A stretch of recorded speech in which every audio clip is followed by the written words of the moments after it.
So our topic of parametric equations start with describing what it is. So parametric equations are a set of two equations, okay, and they're used to describe the motion of a particle in the coordinate plane, okay, or body. Sometimes we say particle and sometimes we say a body is moving within the coordinate plane. So if let's say it is a particle, that would be easier to explain it because I can draw out a particle, which would be like that point, and let's say it's moving this way in the coordinate plane.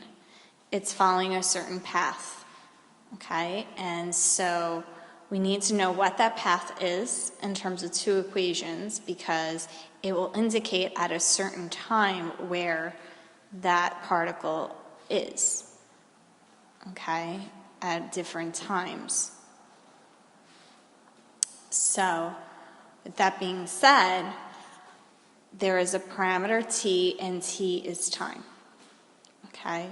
So once again, when a particle moves in the xy plane, the parametric equations, there are two. There's an x equation and there's a y equation. X is in terms of t, it's a function of t, and y is also a function of t. It is quite possible that these two functions are the same, but most times not, so I'm going to list one as g of t, as opposed to both of them being f of t. And once again, they're used to represent the location of the particle, and this is how we describe that, and the path that it represents. Okay, so that's what was being described here. Now, sometimes we talk about the differences between parametric equations and the particle when it's moving. Sometimes we say that particle is moving in the coordinate plane and has a certain orientation.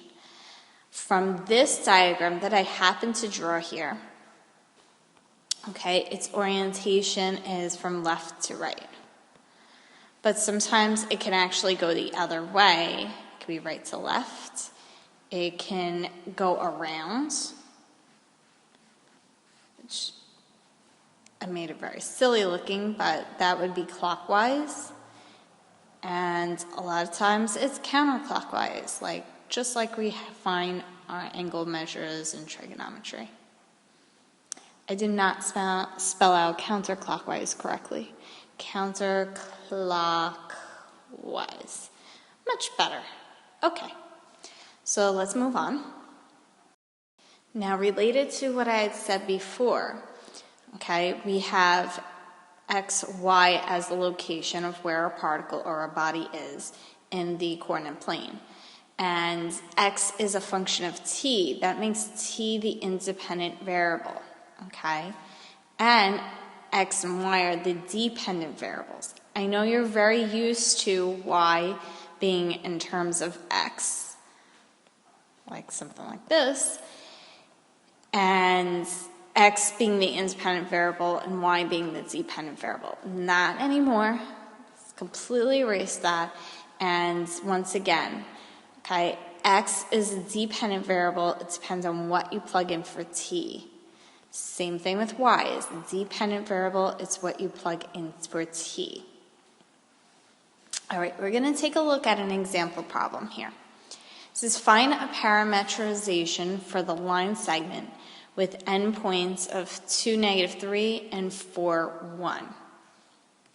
So it actually gives us some information here. So the particle is moving with respect to time along a line segment. So we need to know what that line segment kind of looks like. And we can use this equation. It's one of our point-slope equations to find that.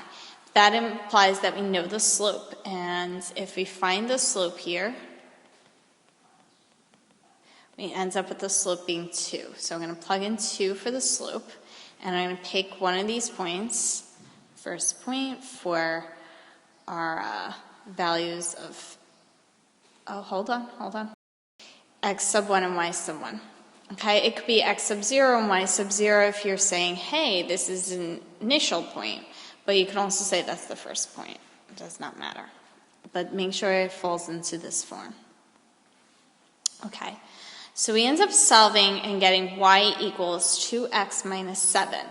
So we know that this is the lines that it's falling on between these points. Okay, we just need to make it a function of time.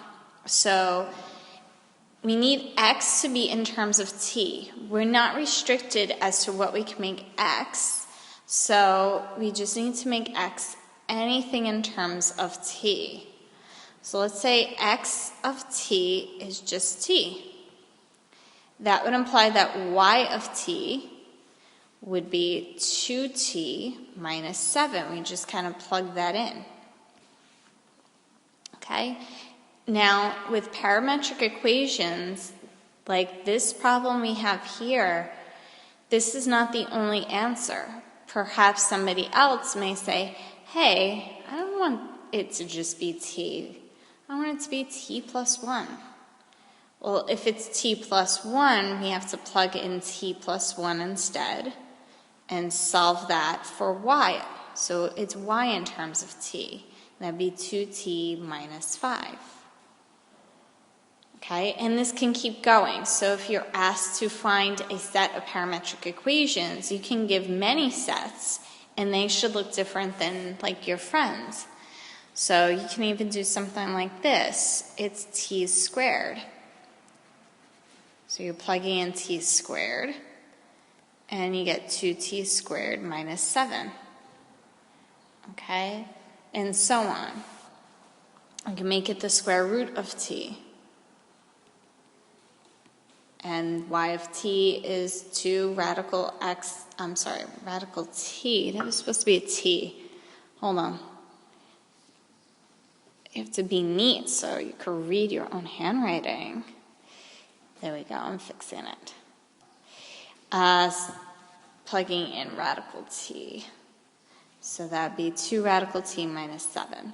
And so we have yet another set of parametric equations. So an example like this, a problem like this, can actually be rather fun. Okay, so we also have what's called a plane curve, and it's a set of ordered pairs. And so we're going to take a look at doing ordered pairs.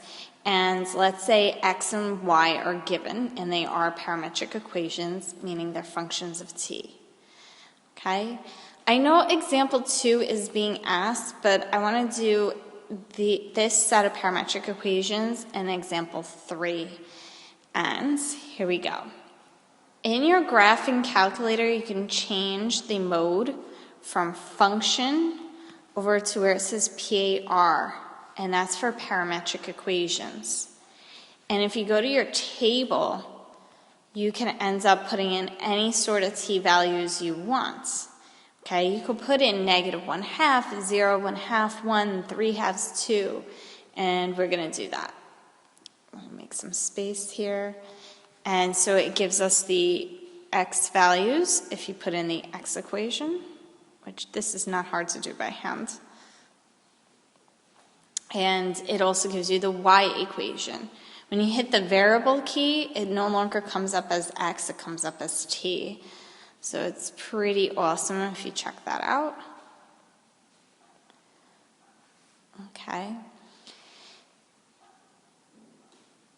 So if you look at the graph, okay, first it talks about the table. Now if you look at the graph, it doesn't give the first point that we have here.